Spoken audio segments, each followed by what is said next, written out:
কম্পাসকে অসম্মান করায় মনাকে থাপ্পড় মারে বিহান। বিস্তারিত জানতে সম্পূর্ণ ভিডিও লাইক দিয়ে দেখতে থাকুন। অভিজ্ঞান জেলে বসে অখিলেশকে ফোন করে হুমকি দেয়, বলে যে 24 ঘন্টার মধ্যে আমার জামিন করান, তার জন্য যাকে টাকা দিতে হবে দিন।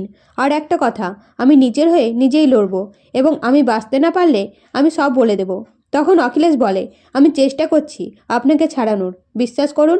এই বলে ফোন রেখে দিয়ে কিঞ্জলকে বলে, অভিজ্ঞানবাবু আমাদের হুমকি দিচ্ছে, বলছে যে সাহায্য না করলে আমরা বিপদে পড়ব।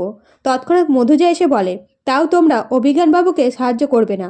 অখিলেশ, তোমাকে একটা সুযোগ দিয়েছি পরিবারের সাথে মিলেমিশে থাকার, তাই এই বিষয়ে ঢুকে নিজের জায়গাটা নষ্ট করো না। তুমি অভিজ্ঞানের পাশে দাঁড়ালে আমি আর বিহান তোমার পাশে থাকবো না, কথাটা মনে রেখো। এই বলে চলে যায়।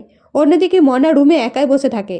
তখন মুক্তি ফোন করে আর বলে, কম্পাস তোমার দাদুকে জেলে পাঠিয়েছে, তুমি কম্পাসের ওপর প্রতিশোধ নিতে চাও না? তখন মনা বলে, অবশ্যই, কম্পাসকে আমি ছাড়বো না। মুক্তি মাসি, তুমি তার জন্য আমাকে যা করতে বলবে আমি তাই করব। তখন মুক্তি বলে, তাহলে আমার কাছে চলে এসো এক্ষুনি। এবং মনা মুক্তির কাছে যেতেই মুক্তি কম্পাসের বিয়ের ছবি মনাকে দেয় আর বলে, এটা দিয়ে কম্পাসকে তুমি খারাপ প্রমাণ করতে পারবে সবার সামনে। তখন মনা বলে, মুক্তি মাসি, তুমি পরিকল্পনা করে কম্পাসের সাথে বিহানের বিয়ে দিয়েছিলে এবং ছবিও তুলে রেখেছো? তখন মুক্তি বলে, আমি ঋতুজাকে জব্দ করতে চেয়েছিলাম। আমি ভেবেছিলাম একটা কাজের মেয়ের সাথে বিহানের বিয়ে দিয়ে বিহানকে কষ্টে রাখবো, সেটা দেখে ঋতুজাও কষ্ট পাবে। কিন্তু আমি তো জানতাম না কম্পাস তোমার হয়ে পড়াশোনা করছে।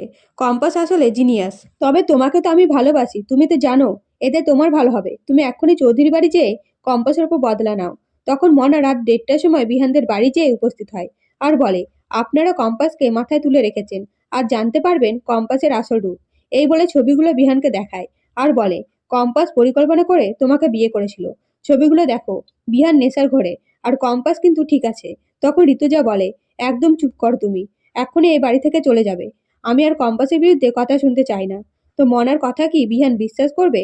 অবশ্যই কমেন্ট করে জানাবেন আপনাদের মতামত। ধন্যবাদ।